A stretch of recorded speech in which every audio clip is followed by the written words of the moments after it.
I'm going to start with a part of a song called Hold On.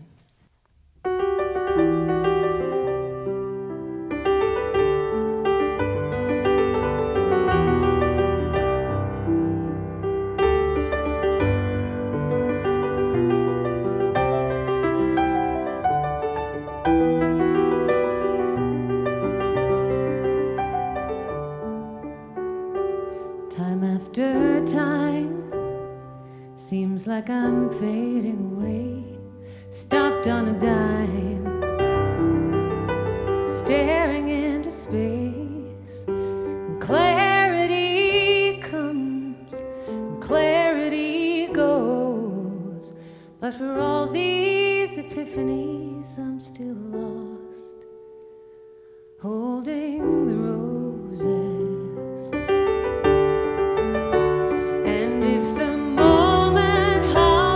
Something deep and low, hold on, hold on. And if your timing comes like you're a single soul, hold on, hold on, hold on.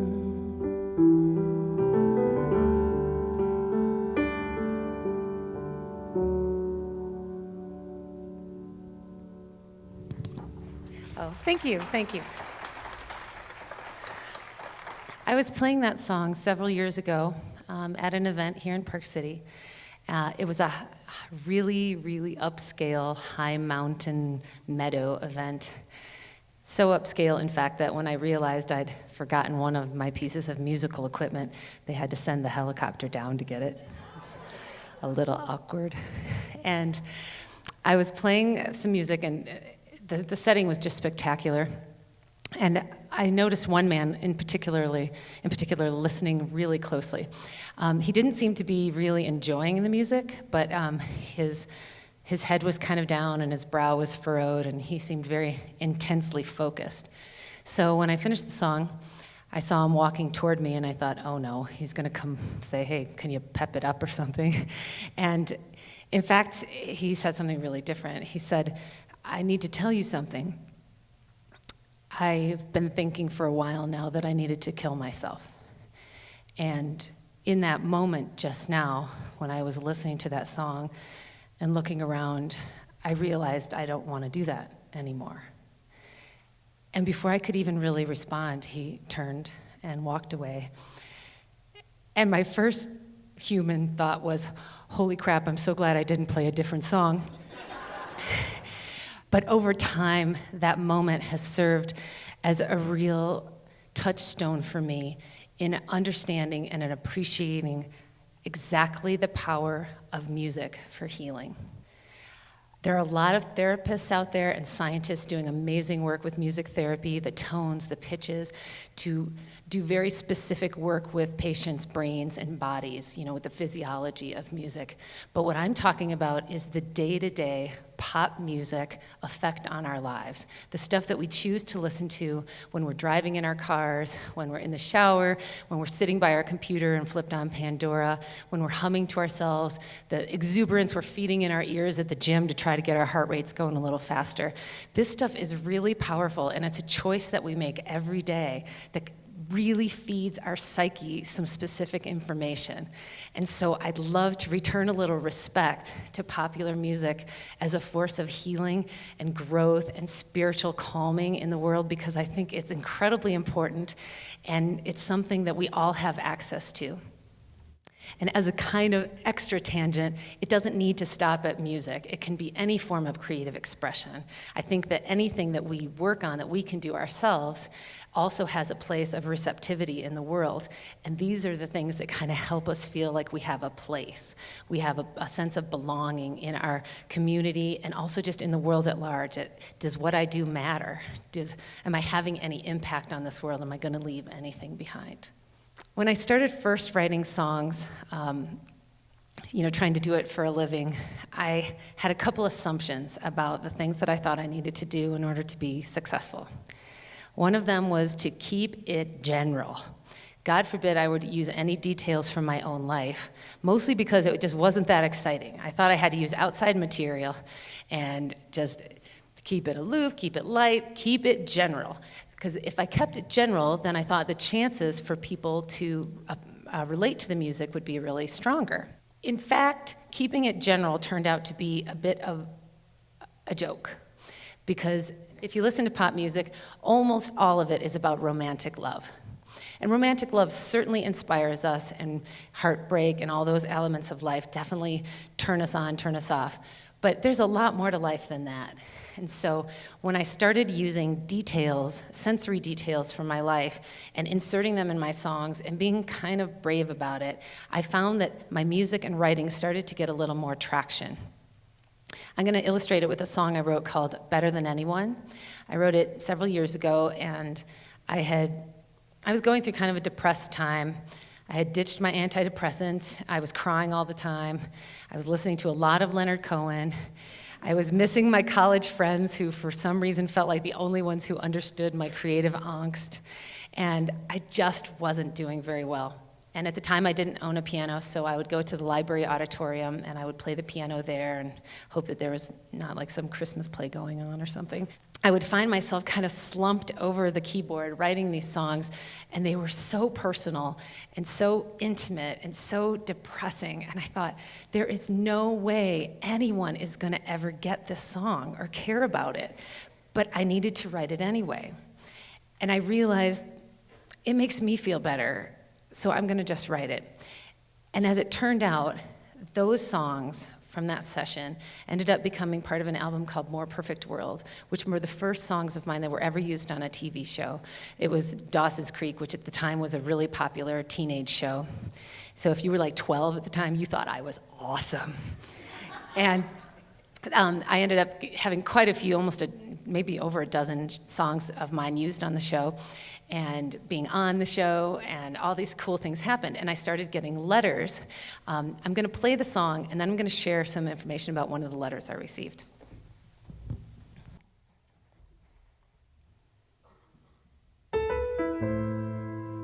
This Trinity, oh, it gets to me. Missing you, aching for quiet, and it's too late to call to New York. You're probably awake. I guess I'm afraid. For weeks I've been crying too much. I ditched my Zoloft and still won't be touched by the world moving by. Christmas lights, can you believe it? Already again, I know you can, 'cause you know me better than anyone ever so far. And you show me things that I never see. Thanks for completing me the way that you do, the way that you do.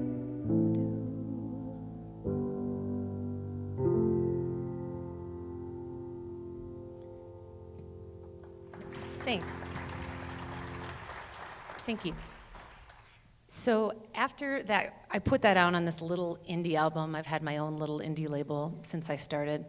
And one letter I got was from a girl who said, "I think you wrote that song just for me." And I thought, well, actually I did not. I wrote it exactly for me, but do tell. And I read this letter, and she went through point by point, lyric by lyric, and told me how the song related to her life in an intensely personal way. She told me that her parents had gotten divorced, and her dad and his new wife had moved to New York, and it never seemed like the right time to call. She and her mother had moved. She was away from her best friend. No one understood her. She was depressed. Her parents put her on antidepressants. She took herself off of them. One thing after another absolutely aligned with the lines in the song. It was almost creepy. I mean, it was weird. And I wrote her back, and I thanked her for her message. And over time, that letter has resonated with me so deeply because it started me thinking about this idea that we are not the material. I am not that song. But somehow my life gave me the details and the opportunity and the skill set to bring that song into fruition, to bring that energy of that moment into a form. And what if it's my job to do that, not because I'm supposed to be some singer-songwriter who gets interesting perks in my life because of the job I do, but instead because somebody out there needs to hear that song to heal them? What if I am a steward for the material rather than an originator? If any of you have heard Elizabeth Gilbert talk about creativity, she talks about this. What if our ego gets to get out of the way because it's not about us? It's about something, some ball of an idea or energy or concept that needs to come down and reach out its little tendrils and touch the people all over the world. And maybe some tendrils are meant to make a huge impact and some are meant to reach one person. But it doesn't matter, because maybe it's that person who is at the end of their rope and they're gonna lose it in a second, and this is gonna be the thing that scoops them back to themselves and makes them realize that there is still hope, there is still energy, there is still happiness and possibility in their lives. And the fact that any of us in a creative expression form could find a way to be a part of that is the hugest honor, don't you think? And what that then led me to is this concept that instead of looking at our creative urges as luxuries, as indulgences that we allow ourselves to take part in when everything else is done, and when we have enough money, and when we're retired, and when the kids are grown, and when we lost that last 15 pounds, instead of that, we need to think of them as a moral imperative. Start thinking of your creative urges as a responsibility, because maybe it actually is. Maybe your job, the reason you're here on earth, has little to do with the job you do for livelihood, and it has a lot more to do with something that you're going to create and leave behind that's going to change someone else's life in an incredibly positive way. So please consider that, and if there is some creative urge you've been having, a class you wanted to take, a pot you want to make, a photo you want to take, a song you want to write. If you've never written a song, then hallelujah, sweetheart, come talk to me after this thing and I will help you learn how. If you've had the urge to do it, I believe that you have the skills somewhere inside of you and the gift of some energy that's going to help you make that possible. Back to my fallacies of being a rocking songwriter. I thought also that you needed to be really aloof and cool in order to be a great musician. A lot of the musicians that I loved were these, I don't know, they just had this very cool demeanor on stage that was very inaccessible and very chic and unflappable. And I thought that that's how I needed to be. It is in fact not very well suited for my Midwestern dorky personality. I do not do well with looking cocky. I instead end up looking constipated and irritated. So nobody wanted to be me at that point. And instead I found that if I just surrendered into my natural, kind of gushy, confessional persona, I was comfortable there, the audience felt comfortable there, and maybe I would never be the kind of artist that was revered and admired from afar. Maybe instead I was going to be the kind of artist who someone hugs after a show or tells me something personal about their lives because they feel that I won't judge them because I'm such a nerd up here myself. And it does happen. And again, if you'd like to hug me after, I would love it. And so when I started getting in touch with that, I realized I needed to be willing to embarrass myself in my songs. And one of the things that I did was just decided, even if a song wasn't appropriate for me, even if I thought my parents are going to be horrified when they hear this song, even if there's something just unlike the persona that I usually put out in the world, I'm going to say it anyway. The song wants to come through, it wants to come through. And so here's a song, another portion of a song that I wrote called Going On. I had written this right after I'd finished a triathlon, and a sprint triathlon, and I'm going to milk it the rest of my life. And after I had done this, I felt this physicality that was really unusual for me. I'm more of a cerebral, sedentary kind of person, and so to have this physical energy just exuberant in my cells felt really unusual. And so I would, as I was running, when the cars went by, I would find myself singing this little song in my head. And so I decided to write it, and I thought, oh, I'll never sing it, but somebody might sing it. And yet here we are. Oh, I'm a long, cool, tight machine. Baby, you could bounce a quarter off of me. Everywhere I go, the looks are long. I said, you got it right, I got it going on. I'll take you home and mercilessly make you take your time unwrapping me. If it seems I get everything I want, well, you got it right, I got it going on. Ooh, baby, ain't it good to get the loving that you know you should? Oh, baby, don't it feel so fine to feel your body climb up mine?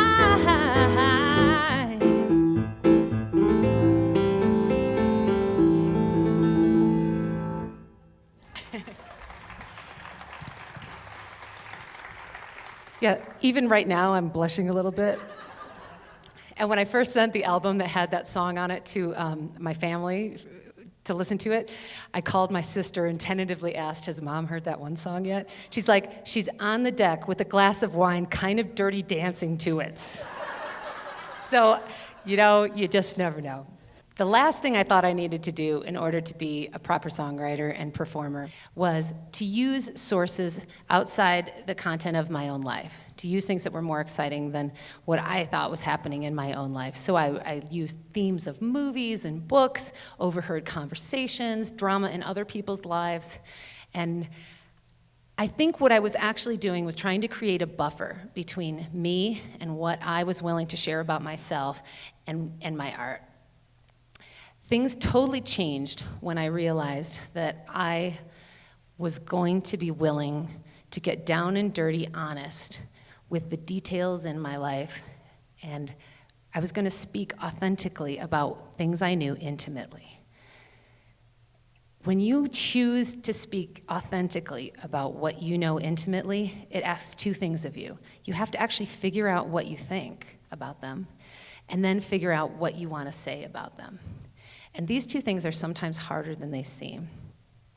One thing I discovered pretty early on was that I just wanted to write about the happy things, the moments of really joyful love and easy stuff, the moments of being touched by a child, or dreams and exciting hopes and possibilities. And in this vein, I started working on a Valentine's Day present for my husband, Mark. And I thought, I'm going to write him a song for Valentine's Day, a love song. And I'm going to make a slideshow of all the pictures from our trips that we've been on and different places we've gone, things we've done together, projects we've finished. And so I gathered them all on the computer, and then I started taking pictures around our house so I could have some really current stuff too. And I started only taking pictures of the beautiful things, you know, the darling sleeping porch we made, or the little outdoor dining area, and the parts that we were really proud of. And I realized, no, you know, even that pile of bills, even that project that's half done, even the laundry that's practically busting out the door, even the dishes in the sink, this is our life too. This is part of the mosaic of who we are. And so it sounds kind of weird, but I want to include all of it, and I want to make it really fast so that this slideshow almost feels like what they tell you you experience at the very end of your life, where, you know, your life flashes before you. I wanted our life to flash before us as we watch this, just super rapid fire. And so when I sat down to write the song, I let the images go on my computer. And this is the song that started to come out. And every day, it inspires me to remember that our lives are a full mosaic of joy, of worry, of love, of concern, of trial and tribulation and challenge and excitement and possibility. And all these things are necessary. If we didn't have these tougher parts, we wouldn't have the contrast to offset the really amazing parts of our lives. We would just live in this kind of even nothingness that would be so unthrilling. But we are so lucky to have the diversity of experiences that we do so that we can feel the relief of things being defined in a more specific way. So I really hope you like it. If you feel inclined, please close your eyes and let a little slideshow of your own life pass before you. And it's been my pleasure to talk with you today. Thank you so much.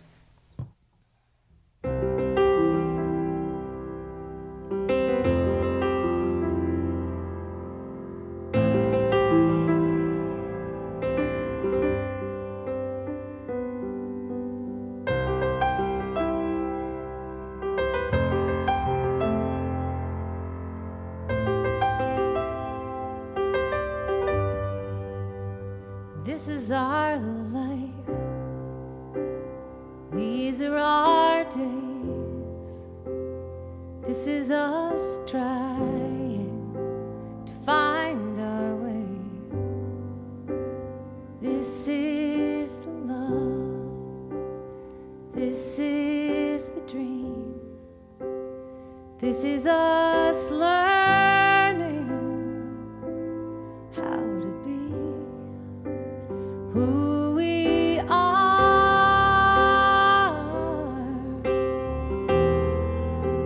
who we are.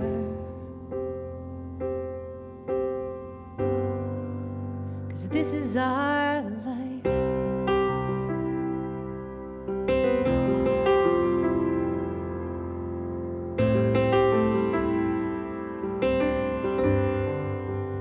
This is our life. These are our friends. This is our family that grows and bends. This is the chance. This is our time. This is us learning things to somehow leave behind. What will we leave behind to show that this is our life?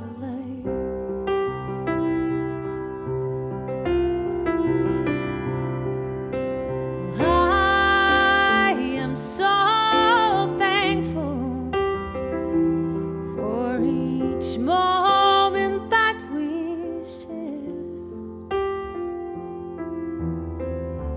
Right here is everything I need.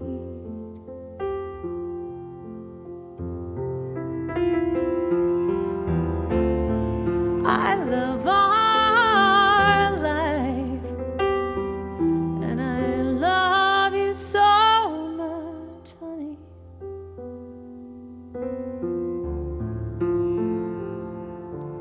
Thank you for loving me. This is our life, straight or a mess. These are our memories in progress. This is our work. This is our hope. This is us learning how to cope and laugh and cry. And it's all yours and mine. Oh yeah, 'cause this is our life.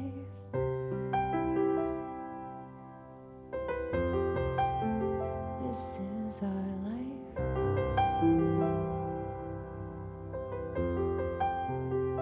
This is our life.